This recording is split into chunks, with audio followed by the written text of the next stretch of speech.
Hello Star Wars fans, this is Starrapter here, and this is another episode of This Week in Star Wars Canon. Now every week I tell you guys about all the latest in the Star Wars universe, ranging from the TV series, to the novels, to the comics, and to the video games. And with this week it brought us another new episode of Star Wars Rebels titled The Call. Now before I get into this episode, please watch the episode before I talk about it because I will have spoilers in my discussion. So with that being said, what did I think of Rebels? I thought it was okay. I mean, it was, to me, filler. I feel like we've done this before where the Rebels are at their last whim. You know, they're running low on resources and they have nowhere else to go. So, in this episode, we find them in this asteroid field and they got some sort of reconnaissance that there is some fuel on this mining guild platform. I like that there was a reference to the mining guild as mentioned in Empire Strikes Back. That's really cool.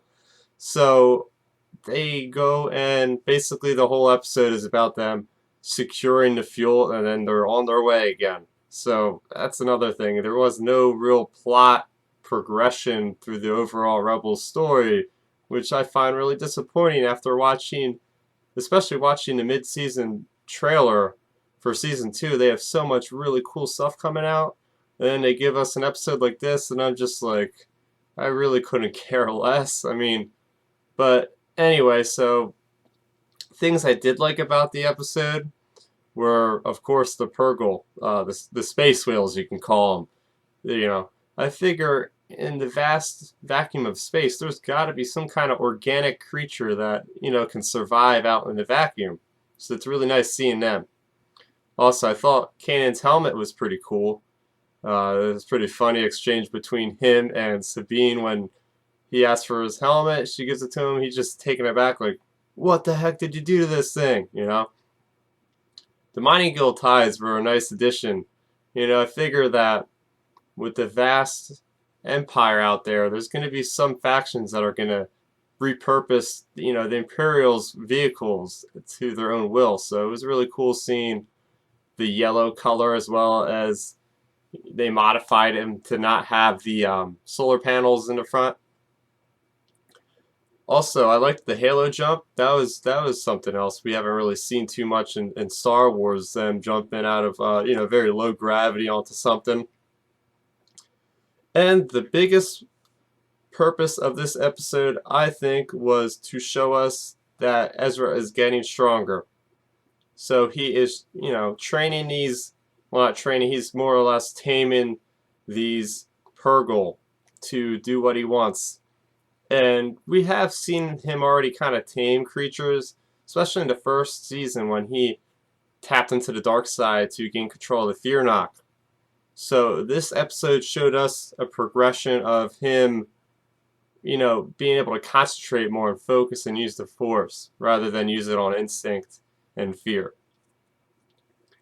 Also, the Purgle jump to light speed I thought was really cool. That showed us that there's lore of where hyperspace travel came from.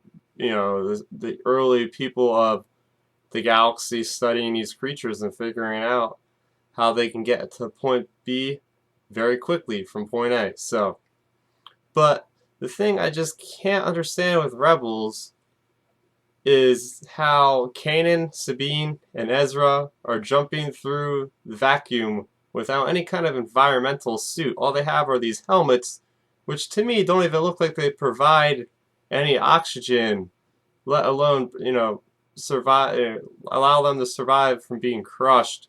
Again, you got to realize this is Star Wars. This place is not using the same properties of our physics, so got to give it to them for that.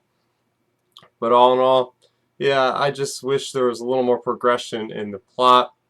I think next week will give us some very, very interesting takes on characters we haven't seen in a while, so I'm looking forward to that. But what did you guys think of Rebels? Please let me know in the comment section below. But that wasn't the only thing we had this week. We also had Darth Vader number 16. Now, Darth Vader number 16 picks up with a new arc called The Shutoran War. Now, before reading this comic, there was also a comic setting up this new arc specifically called the Annual Number One. And Annual Number One, Vader has gotten word that there's this Empire-controlled planet that's not giving him enough resources. So he goes over there to sort things out to the planet Shutoran. And basically he assassinates like the leadership to show the people that the Empire means business and you can't screw with them. And Vader puts in the king's daughter and puts her as queen. And so basically he did that, and he went through the whole Vader down arc that came out before this. And now that he survived the Vader down arc, basically the plot of this opens up with Vader seeing the Emperor, and the Emperor giving him a mission to go back to Shutoran because apparently the Ore Barons are rebelling against the Queen Trios that Vader put to restore order on the planet. But not only is Vader going, but the Emperor has also had, or General Tag has also put Dr. Silo, which we know is kind of the arch nemesis of Vader at this point. Dr. Silo is the guy that controls all the weird test subjects, like those twin Jedi wannabes, and Carbon, which is the guy that Vader kills in Vader Down, which is also nice because we see Vader just dump the body of this like Mon Calamari General Grievous lookalike type of guy right at Emperor's feet. Like, I could still take guys out. But anyway, so yeah, Vader has to now coexist with Dr. Silo's team on Shutoran.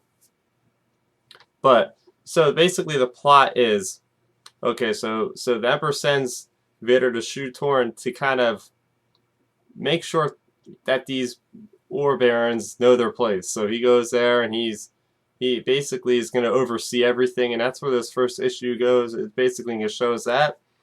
But at the end of the issue, it sets us up with a great little cliffhanger where Vader goes off into his secret little room and contacts the bounty hunters, including Black Kirstentan, Dengar, and a lot of these other IG-8 wannabes and these Mandalorian-looking guys, telling him he's got a huge bounty for them to go and get Dr. Aphra from the Rebels, which we know she was captured by them at the end of Vader Down. So that is something that I am very much looking forward to. So what did I like about this issue? I definitely liked the exchange between Vader and the Emperor in the beginning. The Emperor is continuing to, put down Vader in his place, and Vader is just like the lapdog of the Emperor. Vader, questions the Emperor, and the Emperor just immediately shuts him down.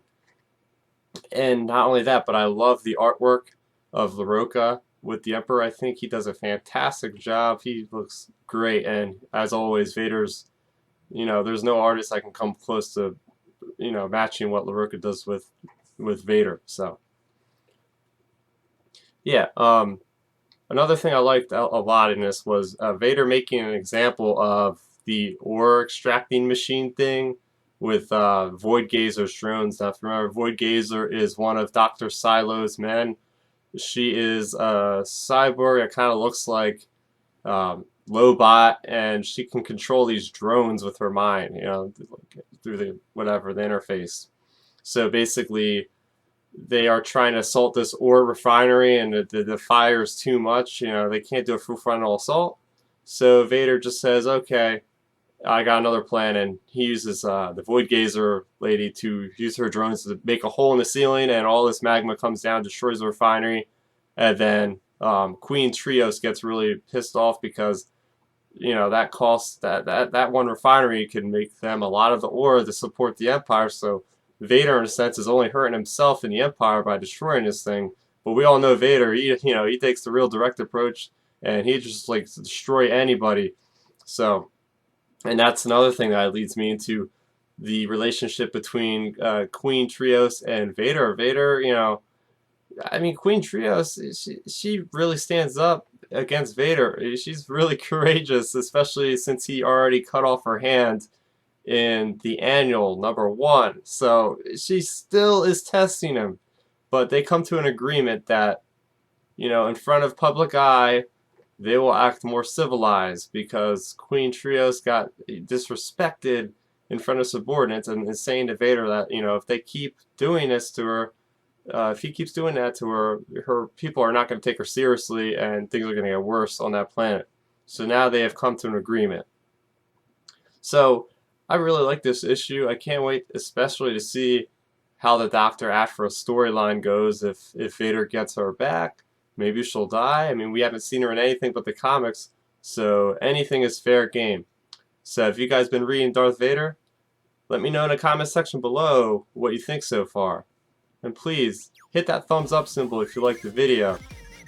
If you like this video, please subscribe to my channel where you'll find more recent things such as my Star Wars Battlefront review over there. Also, follow me on Twitter at Starrapter as well as like my Facebook page at Starrapter. Thank you for watching and may the Force be with you.